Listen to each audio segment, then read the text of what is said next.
So this is an outdoor egg chair, and this is a great little outdoor furniture accessory that you want to have just if you're like reading, or if you're just like wanting to sit with your coffee and it's morning time. You sit down in this really cushy, it's like a really good cushion. It feels really comfortable to sit back, and you could even probably take a nap in here.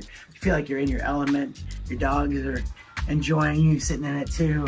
Yeah, you like this chair, don't you? It's got a really good base on the bottom to keep it from rocking. Like some of the other ones have like a kind of like a tripod legs, but because it's circular, it keeps it really stable, so it's not moving around, it's not bouncing around. And if you want to bounce around, it does, because it's got a really strong spring on the top. And also, if you wanted to transport this, it's really easy to transport. You could just easily take the egg chair off of the spring through the hook, and then you can move it around. But overall, it's just a